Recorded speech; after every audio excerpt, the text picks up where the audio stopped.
నిమ్స్కి సంబంధించి ఎవరైతే BSc nursing కోర్స్కి apply చేసి ఫస్ట్ ఫేజ్ కౌన్సిలింగ్కి ఎలిజిబుల్ అయినటువంటి స్టూడెంట్ ఉన్నారు కదా, దాదాపు 321 మంది అనేది ఫస్ట్ ఫేజ్ కౌన్సిలింగ్కి ఎలిజిబుల్ అయితే అవ్వడం జరిగింది. సో ఎవరైతే ఎలిజిబుల్ అయ్యారో వాళ్ళకి సంబంధించి ఒక అప్డేట్ అనేది రిలీజ్ చేయడం జరిగింది నిమ్స్ వెబ్సైట్ నుంచి. ఇప్పుడు మనం చూద్దాం అదేంటిదో.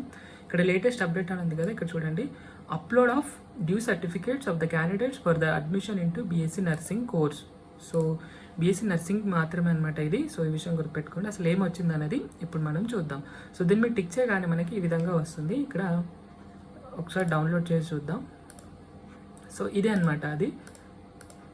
సో ఈ లిస్ట్ ఏమని ఇచ్చారు? List of due certificates of the candidates for the bachelor of science nursing course 2024. Nursing సంబంధించి ఎవరైతే ఫస్ట్ ఫేజ్కి ఎలిజిబుల్ అయ్యారో వాళ్ళకి సంబంధించి ఒకసారి మనం ఫస్ట్ ఫేజ్ కౌన్సిలింగ్ సంబంధించి చూద్దాం లిస్ట్. ఇదే అనమాట list of eligible candidate for the first phase counselling BSc nursing.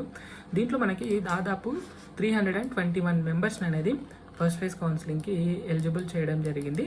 But చాలామందికి డ్యూ సర్టిఫికేట్స్ అనేవి పెండింగ్లో ఉండడం జరిగింది. సో ఈ విధంగా వాళ్ళు ఇంకా దాన్ని సబ్మిషన్ చేయడానికి సెప్టెంబర్ 20 వరకు మనకైతే టైం ఇచ్చారు. సో ఈ డెడ్ లైన్ అయితే అయిపోవడం జరిగింది.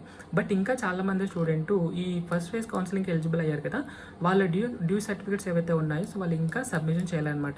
ఆ చేయలేనటువంటి స్టూడెంట్ యొక్క లిస్ట్ అనేది మళ్ళీ రిలీజ్ చేయడం జరిగింది. అంటే దీంట్లో ఇదే అనమాట list of due certificates of the candidate. అంటే ఈ దాదాపు నేను కౌంట్ చేశాను 50 మెంబర్స్ వరకు అయితే ఈ లిస్ట్లో ఉండడం జరిగింది. సో 50 మంది అయితే ఫస్ట్ ఫేజ్ కౌన్సిలింగ్లో డ్యూ సర్టిఫికేట్ సబ్మిషన్ చేయాలన్నమాట.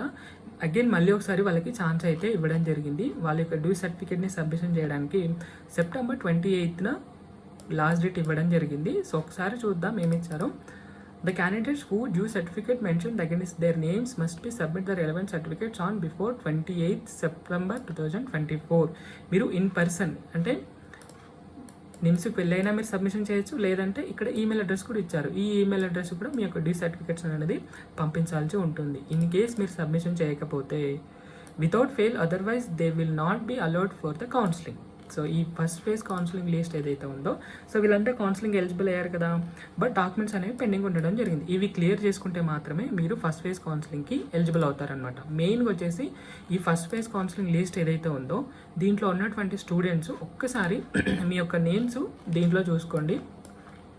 డ్యూ సర్టిఫికేట్ కనుక సబ్మిషన్ చేయమని మీకు వస్తే కనుక దయచేసి మీ యొక్క డ్యూ సర్టిఫికేట్స్ని అయితే సబ్మిషన్ చేసేసేయండి. బిఫోర్ సెప్టెంబర్ 28 లోపు మీ యొక్క డ్యూ సర్టిఫికేట్స్ అయితే సబ్మిషన్ చేసుకోండి. సో మళ్ళీ చెప్తున్నాను, ఎవరైతే ఫస్ట్ ఫేజ్ కౌన్సిలింగ్కి ఎలిజిబుల్ అయ్యారో వాళ్ళంతా ఒక్కసారి ఈ డ్యూ సర్టిఫికేట్ లిస్ట్ ఉంది కదా, ఇందులో మీ యొక్క నేమ్ ఉందో లేదో ఒక్కసారి చూసుకోండి. ఉంటే కనుక సబ్మిషన్ చేసేసేయండి. సో ఇది video. Thank you so much.